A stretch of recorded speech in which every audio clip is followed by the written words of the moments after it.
নমস্কার বন্ধুরা, আজ আমি আপনাদের দেখাবো পাতা আর ডাল দিয়ে পাতা বড়া। মুসুর ডাল আগে থেকে ভিজিয়ে রেখে দিয়েছিলাম, জল ঝরিয়ে রেখেছি। এবার মিক্সচারে দিয়ে দেব।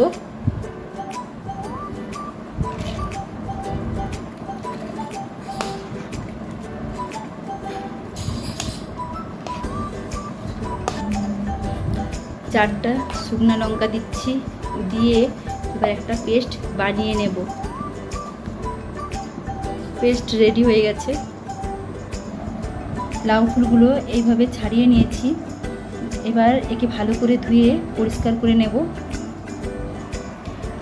এইভাবে লাউ পাতা নিয়েছি, লাউ পাতাগুলোকে এইভাবে এর ছালগুলো এরকমই চেঁচে নিয়েছি, নিয়ে পরিষ্কার করে নিয়েছি।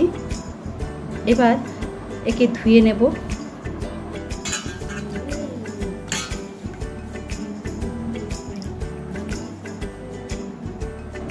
ডাল বাটাটা বাটির মধ্যে নিয়ে নিয়েছি। পেঁয়াজ কুচি দেব।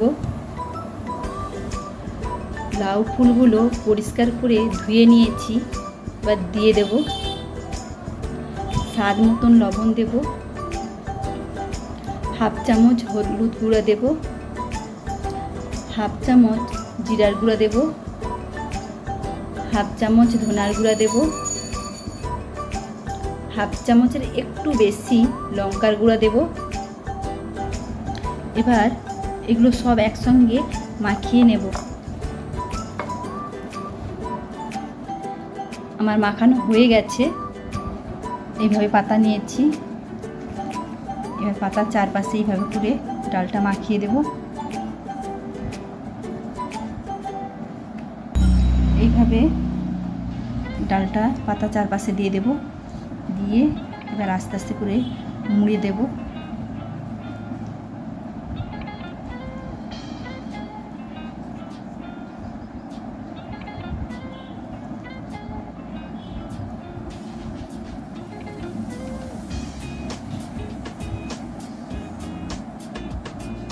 এইভাবে আমি প্রত্যেকটা পাতা বানিয়ে নেব।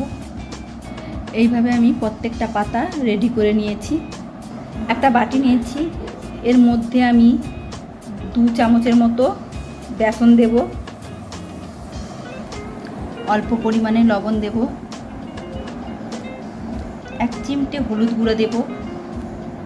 লঙ্কার গুঁড়ো হাফ চামচের থেকেও একটু কম দেব। 1 চামচ চালের গুঁড়া দেব।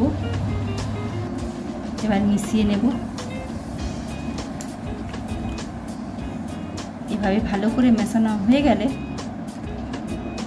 এর মধ্যে জল দিয়ে এবার একটা ব্যাটার বানিয়ে নেব।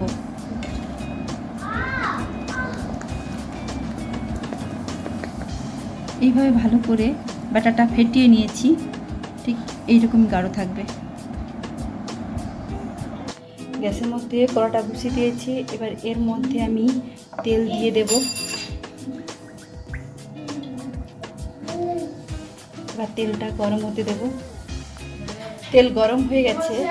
এবার আমি পাতাটা নেব, নিয়ে এইভাবে ডুবিয়ে দেব বেসনের মধ্যে।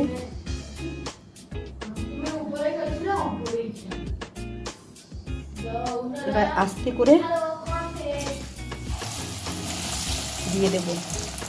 এইভাবে আমি 3টা দিয়ে দিয়েছি। এবার ভেজে নেব।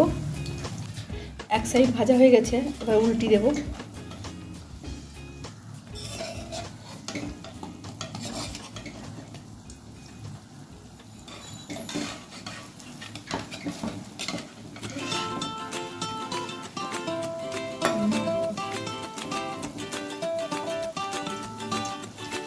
পিঠ ও পিঠ করে আমি লাল লাল করে ভেজে নিয়েছি।